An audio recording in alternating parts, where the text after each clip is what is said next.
The Adobe Premiere Pro CC Color Workspace includes the Lumeric color panel. You access the workspace by choosing Color in the Workspace switcher bar. And the Lumeric color panel is organized in sections.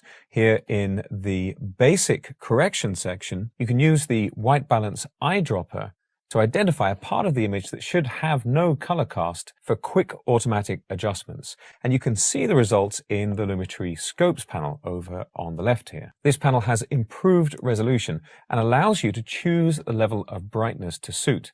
So, for example, if you're working in a brighter environment, you can brighten up these scopes to suit. There are a number of scopes available. If I go into one of the presets here, for example, we can see a whole list of scopes. We have a histogram, HLS and YUV vector scope, waveform, and so on. And let's choose another piece of media here to play with.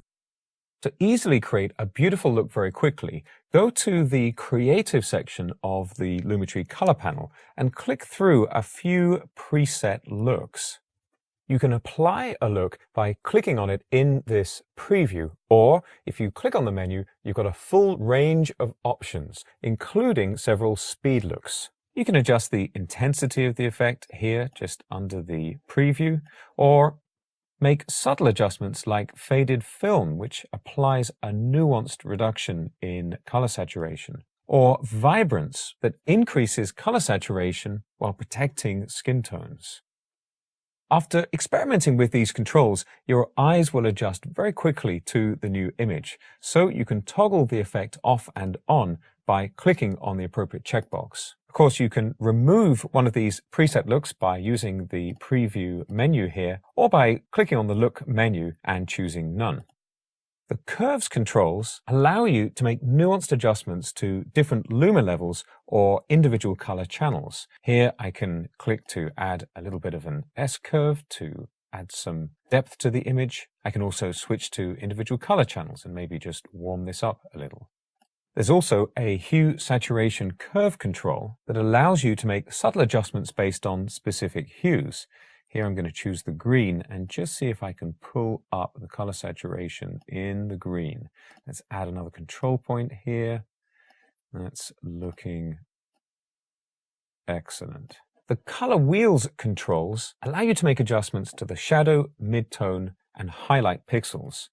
This is perhaps a good shot to work with. I can pull down my luma levels in the shadows, lift up my highlights. There we go. Give this a little bit more depth, pull down the midtones, and maybe I'll just click and warm those midtones up a little to add some life to this shot.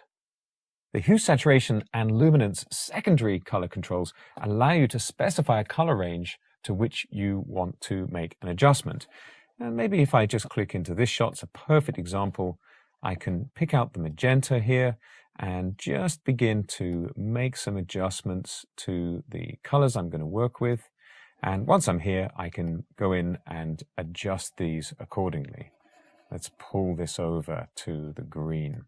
I'm going to click to collapse that section so we can see this vignette set of controls. You can easily add a beautiful vignette by adjusting the amount, specifying a midpoint, specifying how round it's going to be, how closely you're going to hug the corners of the image, and introducing some feathering to soften or really spell out the vignette. If you're happy with the adjustments you've made, you can click on the Lumeric color panel menu and export all the controls as a .look file or a .cube file that can be used in other grading applications.